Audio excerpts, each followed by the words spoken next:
Vem pra cá, Juninho. Vamos receber o Juninho aí com uma salva de palmas. Deus te abençoe, viu? Ó, o counter tá ali. Pode passar. Tá bom. Glória a Deus. Dá um glória a Deus aí, irmãos. Acendendo o farol aí. Aleluia. Glória a Deus. Irmãos, eu estava aqui atrás sentindo a presença de Deus. A unção de Deus está muito forte nesse lugar, porque eu creio que isso aqui estava no coração de Deus. E antes de nós começarmos, eu quero fazer uma oração rápida, porque nós não temos muito tempo, mas eu gostaria que você fechasse seus olhos e pedisse para Deus falar com você agora.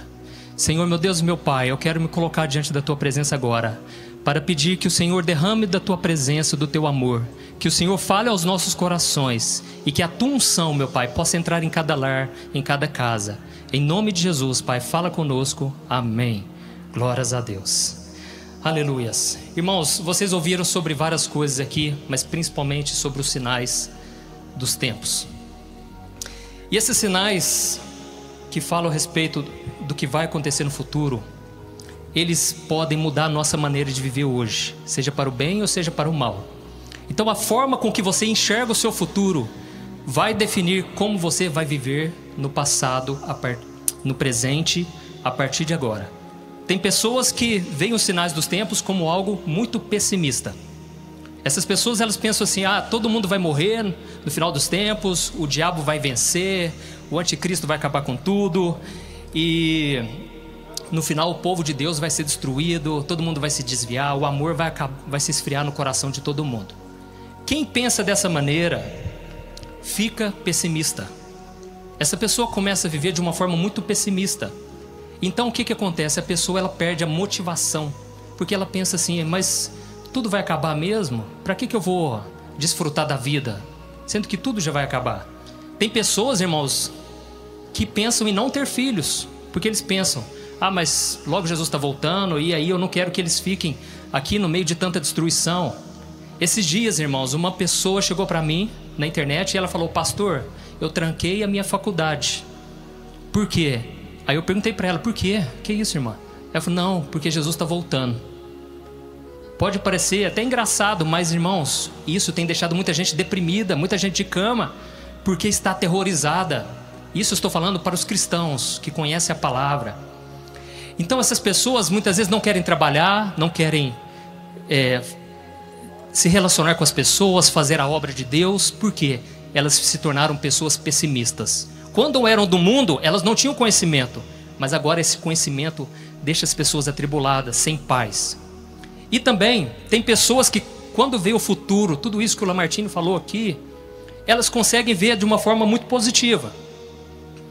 Só que tem pessoas que pensam assim, elas são exageradas. Elas pensam: não, esse mundo vai ter paz, vai ter uma paz mundial.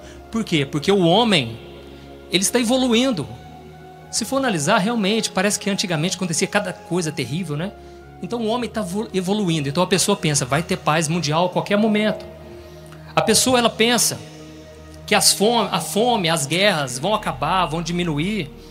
E o que acontece?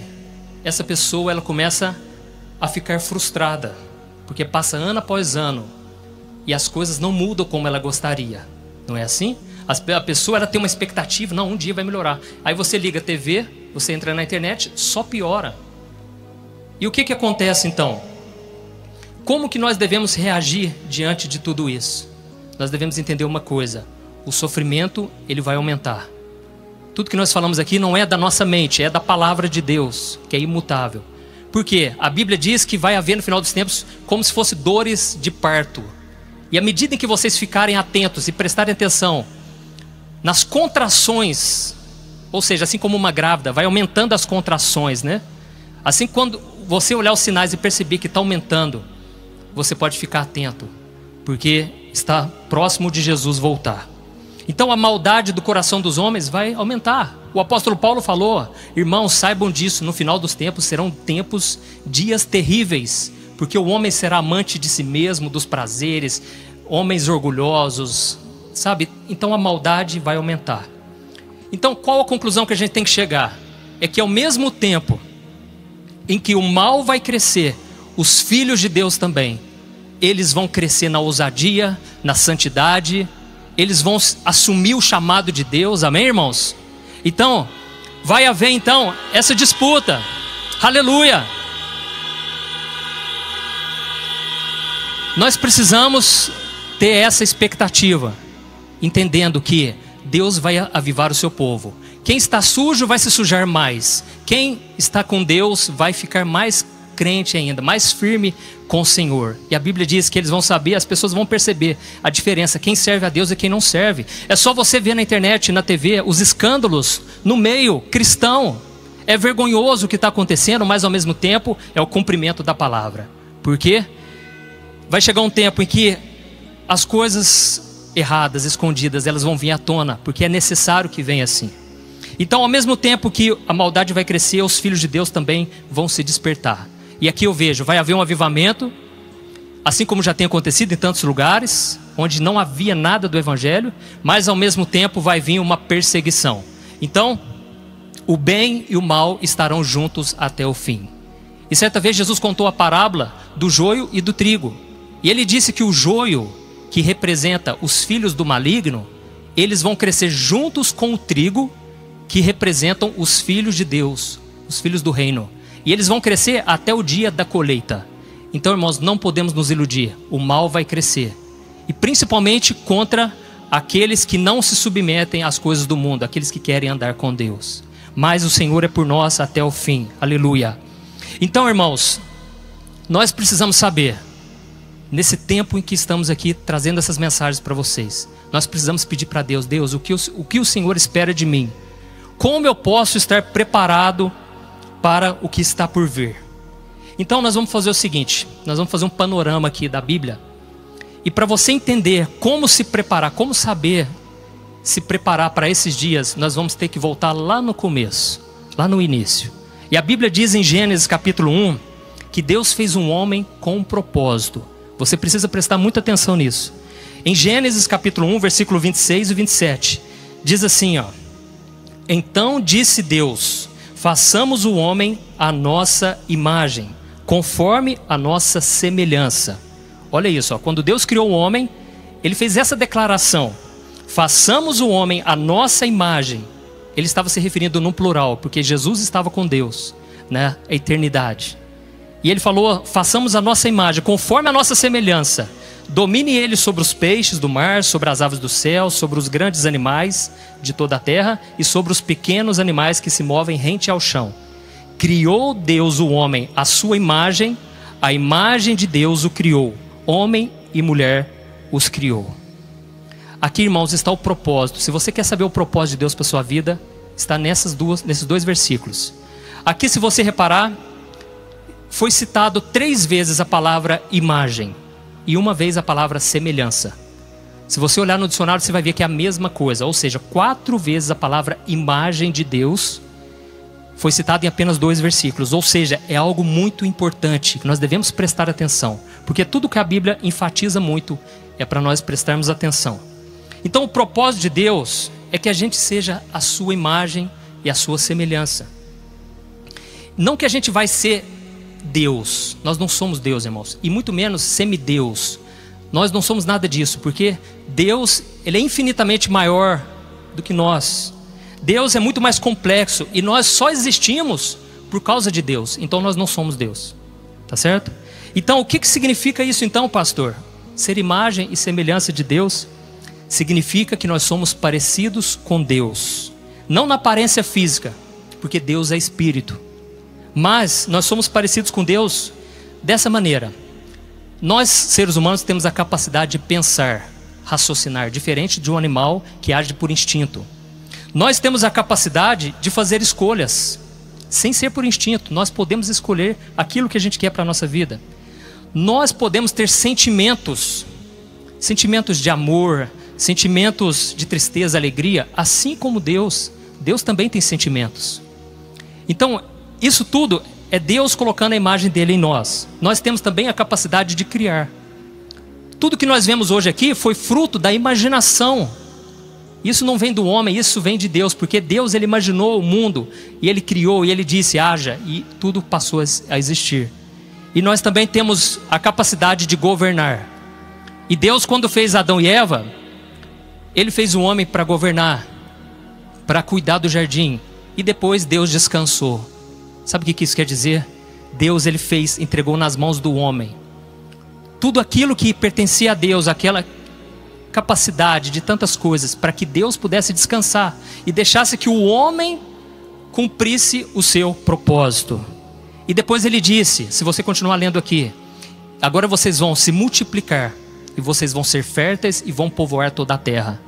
Deus estava querendo dizer, agora vocês vão multiplicar a minha imagem por onde vocês forem. Esse é o propósito original de Deus. Mas infelizmente, irmãos, nós sabemos o que aconteceu. A pior tragédia aconteceu. Adão e Eva, que foram o primeiro casal criado pelo Senhor, eles então desobedeceram a Deus. Então o pecado espalhou pela humanidade. Mas aí fica uma pergunta: será que nós deixamos de ser imagem e semelhança de Deus quando houve a queda do homem? Não. A resposta é não. O homem não deixou de ser imagem e semelhança de Deus. E existem muitas passagens na Bíblia que comprovam isso que eu estou te falando. Mas eu vou citar apenas duas. Uma no Antigo Testamento e uma no Novo. Que diz assim, em Gênesis capítulo 9, o versículo 6. Quem derramar sangue do homem, pelo homem seu sangue será derramado. Porque o homem foi criado à imagem de Deus. Agora vamos para o Novo Testamento. Tiago capítulo 3, versículo 9 e o 10. Com a língua bendizemos ao Senhor e Pai, e com ela amaldiçoamos os homens, feitos à semelhança de Deus. Da mesma boca procedem bênção e maldição. Meus irmãos, não pode ser assim. Então aqui nós vemos que o homem continuou sendo a imagem e semelhança de Deus. Aí talvez você esteja perguntando, mas pastor, mas o que aconteceu então depois do pecado, depois que o pecado entrou no mundo? A imagem de Deus, ela foi manchada. Ela foi desfigurada, mas o homem continuou sendo a semelhança de Deus. E você pode reparar isso no seu dia a dia. Tem pessoas, irmãos, que são parecidas com muitas das coisas que Deus é. Elas são, muitas delas ateias, não acreditam em Deus, mas elas demonstram bondade, demonstram compaixão. São pessoas fiéis. Tem pessoas do mundo que são mais fiéis do que os cristãos. Você sabe disso. Tem pessoas que criam coisas maravilhosas, cuidam de ações sociais, fazem tantas coisas boas, governam com seriedade. Ou seja, elas têm essa capacidade, porque elas são imagem e semelhança de Deus. Mas tem algo que eu preciso te dizer: isso não é suficiente. Porque desde que o pecado entrou no mundo, o homem se tornou desobediente a Deus, e a partir dali não pôde mais ter um relacionamento com o Senhor, porque Deus é perfeito, Deus é santo, e por causa do pecado, nós nos tornamos nossos próprios deuses. Nós agora vivemos a nossa vida da nossa maneira.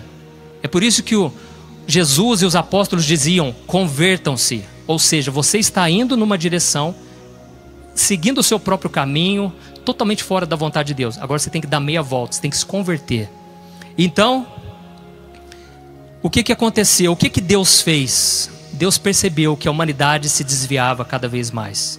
E a Bíblia então diz que Deus, ele sonhou com um povo que o adorasse, que voltasse o seu coração para Ele. Então ele selecionou, ele escolheu entre todas as nações a menor nação e a mais frágil de todas. Essa nação se chama Israel. E através desse povo o Senhor disse, olha, através de vocês vão mostrar a todos como eu sou. Vocês vão mostrar a minha imagem. Eu quero que vocês sejam propriedade exclusiva minha. E eu vou abençoar, e eu vou colocar leis, regras para vocês seguirem, para vocês não serem iguais aos outros povos. Então, Deus levantou um homem chamado Moisés. E através de Moisés, Deus deu os 10 mandamentos. E aqueles 10 mandamentos eram para que as pessoas, o seu povo, soubesse como se relacionar com o homem e principalmente com Deus. E você sabe qual foi o primeiro mandamento? Qual é esse primeiro mandamento? Eu vou ler para você, Êxodo capítulo 20, versículo 3 e 4. Olha o que diz, preste atenção. Não terás outros deuses além de mim. Não farás para ti nenhum ídolo, nenhuma imagem de qualquer coisa, no céu, na terra ou nas águas debaixo da terra. Olha que interessante, irmãos. Deus falou para eles: eu não quero saber de imagem. Não quero nenhum tipo de imagem, imagem de escultura, seja o que for. Porque eu sou o Senhor. E sabe por que Deus não queria imagens, irmãos? Porque Ele mesmo queria colocar a imagem dEle nos nossos corações, no coração das pessoas. Eles queriam que as nações vissem Deus através de pessoas. Sabe por quê, irmãos? Se Deus quiser fazer qualquer coisa, Ele podia enviar os anjos dEle, mas Ele escolheu pessoas para fazer a sua obra. O problema, irmãos, é que foi justamente nesse pecado que os israelitas mais caíram. Você não precisa de muito esforço. Quando Moisés estava recebendo a tábua dos 10 mandamentos, o povo estava idolatrando um bezerro de ouro. E durante todo o Antigo Testamento, o pecado que eles mais caíram foi na idolatria. Parece até que assim, a gente olha para eles e a gente pensa: nossa, mas esse povo era burro, porque não é possível, Deus fez tanta coisa, Deus abriu o mar, de repente já ia lá, levantava uma imagem. Mas não é, irmão, sabe o que é? Porque o povo de Israel era o único povo que servia a um Deus invisível. Um Deus que não dava para entender, a não ser pela fé. Sabe, então, o povo de Israel teve que conviver dessa maneira, com um Deus invisível, mas um Deus real. E é isso que importa. O único Deus verdadeiro. Amém? Glória a Deus. Então, aleluia. Tu és digno, Senhor. Glória a Deus. Eu espero que você esteja entendendo até agora a mensagem, porque vai ser muito importante. E aí, o que aconteceu? O povo se desviou mais uma vez do propósito de Deus. O propósito de Deus era que a imagem dele, que a gente transferisse, que a gente carregasse conosco. Mas a Bíblia diz que Deus não se contentou viver longe da humanidade. E a Bíblia diz que Deus amou o mundo de tal maneira que Ele entregou o seu Filho para morrer na cruz por nós. Jesus não tinha pecado, mas Jesus veio com o propósito de nos reconciliar com Deus. E Jesus, é interessante que a Bíblia diz que Jesus era a imagem perfeita de Deus. Então, se você quiser conhecer a Deus, você que veio aqui, você que está na sua casa, olhe para Jesus, porque Ele é a imagem perfeita, sem mancha, sem distorção, sabe? Aleluia. Porque Jesus não tinha pecado, e Jesus era o Filho de Deus. Ele veio do céu, Ele não veio da terra. Ele nasceu através de uma virgem, lógico, mas gerado pelo Espírito Santo. Porque se ele nascesse de forma natural, ele se contaminaria com a semente de Adão. Mas ele nasceu pelo Espírito Santo. Então Jesus não se contaminou, e ele era a imagem perfeita de Deus. E eu vou ler 2 passagens aqui para você não precisar abrir a Bíblia. Depois você pode ver na sua casa. Colossenses 1, o versículo 15, diz assim, ó: Jesus é a imagem do Deus invisível, o primogênito de toda a criação. Olha isso. Hebreus capítulo 1, versículo 3. O Filho é o resplendor da glória de Deus e a expressão exata do seu ser. Aleluia. Então, irmãos, aqui mostra que Jesus era a expressão exata de Deus. Enquanto Ele esteve aqui na terra, nós podemos ver como Deus é, como Deus age. Então Jesus amou, Jesus perdoou, Jesus Ele curou, Jesus Ele sofreu também. Jesus perdoou, não foi fácil, mas Ele sofreu e Ele entregou a sua vida em nosso favor. Então, quando você entrega a sua vida para Jesus, você recebe Ele como seu Salvador. Sabe o que acontece? Você se torna filho de Deus também, assim como Jesus. Olha que privilégio, irmãos. Às vezes a gente está tão acostumado a falar, né? Eu sou filho de Deus. A gente fala isso para todo mundo. Tem muita gente que nem segue nada e nem obedece a palavra e fala: eu sou filho de Deus. Mas a Bíblia diz, no livro de João: aqueles que o receberam como Senhor e Salvador, Deus deu-lhes o poder de se tornarem filhos de Deus. Amém? Então, é um privilégio. E quando você se torna filho de Deus, sabe o que acontece? O Espírito Santo de Deus vem morar dentro de você. E quando ele vem morar dentro de você, começa um processo de transformação que é contínua, vai durar a sua vida toda. E sabe qual é o propósito do Espírito Santo? Te tornar parecido com Jesus. Então antes nós somos a imagem e semelhança de Deus, mas agora o Senhor está dizendo: vocês precisam ser parecidos com o meu filho, porque agora já não tem mais desculpa, sabe? Porque agora ele veio em pessoa. E talvez você pense: pastor, mas quando Jesus veio devia ser muito melhor, né? Porque era muito mais fácil, você está vendo ali na sua frente. Mas irmãos, o Espírito Santo de Deus é a mesma pessoa, e ele agora mora dentro de você. Você pode ler a Bíblia e o Espírito Santo vai falar com você. O Espírito Santo vai te transformar e ele vai usar todo tipo de situação. E eu quero ler para vocês uma passagem que fala exatamente sobre isso. Romanos 8, 28 e 29. Presta atenção, todo mundo conhece essa passagem. Diz assim, sabemos que todas as coisas cooperam para o bem daqueles que amam a Deus e que são chamados segundo o seu propósito. Pois aqueles que de antemão conheceu, também os predestinou para serem conforme a imagem do seu Filho, a fim de que ele seja o primogênito entre muitos irmãos. Sabe o que isso significa, irmãos? Que tudo o que acontece na sua vida, depois que você entrega a sua vida para Jesus, tudo é para o seu bem. E sabe qual que é o seu bem? Quando você vai se tornando cada vez mais parecido com Jesus. Então o sofrimento que você está passando é porque Deus está fazendo cooperar para o bem, para que você seja mais parecido com Jesus. Tudo isso que tem acontecido é para que o propósito de Deus se cumpra. E talvez você está aqui perguntando: pastor, mas o que isso tem a ver com o final dos tempos? Você não falou dos sinais, você não falou de nada disso, das catástrofes, não falou de nada.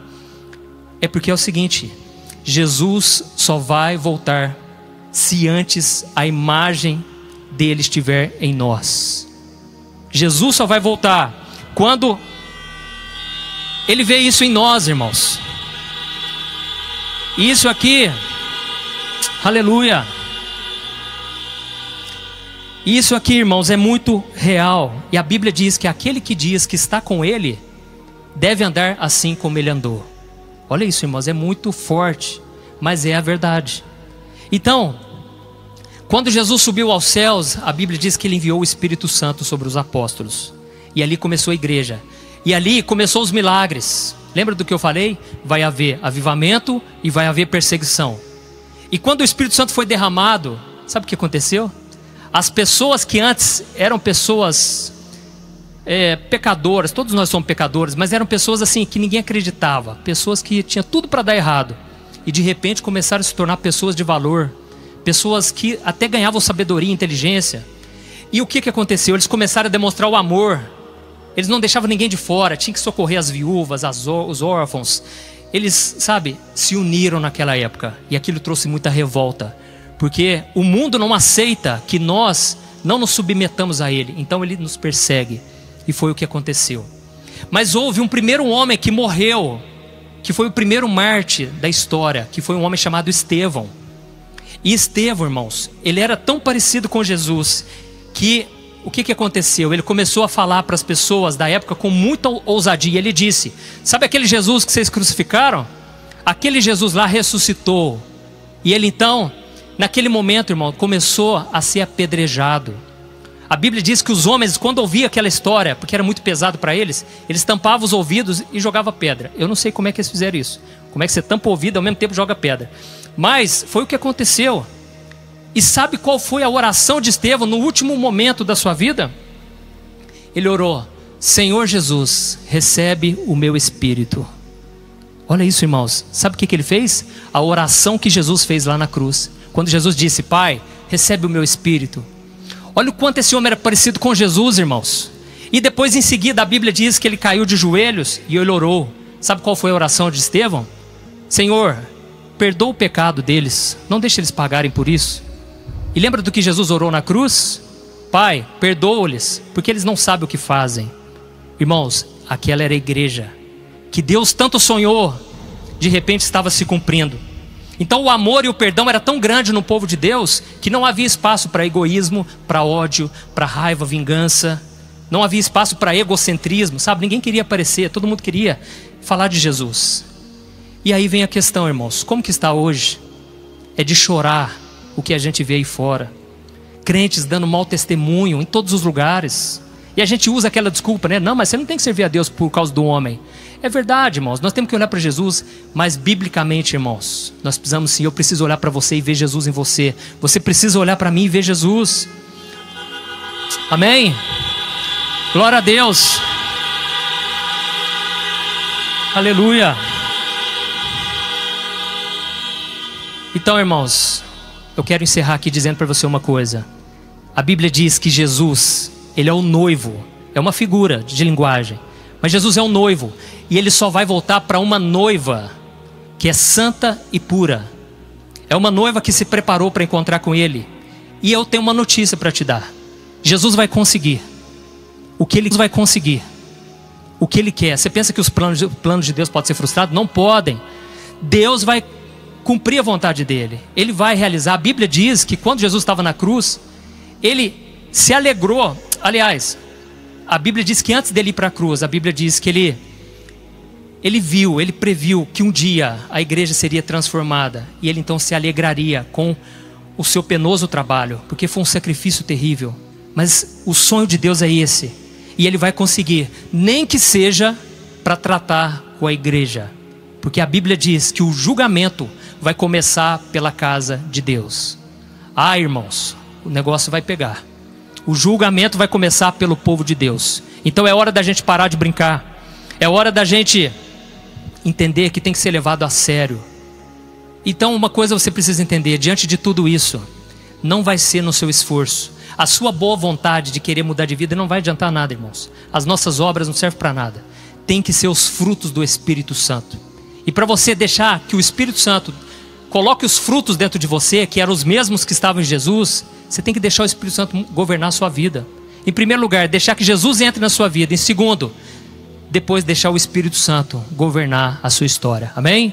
E quando Jesus, antes dele ir para a cruz, ele fez uma oração. Está lá em João capítulo 17. Depois você pode ler na sua casa. Sabe qual foi a oração de Jesus? Ele falou assim: Pai, eu não peço que os tire do mundo, mas que os livre do mal. Ou seja, não é o mal do bandido, não. É o mal, está aqui, ó.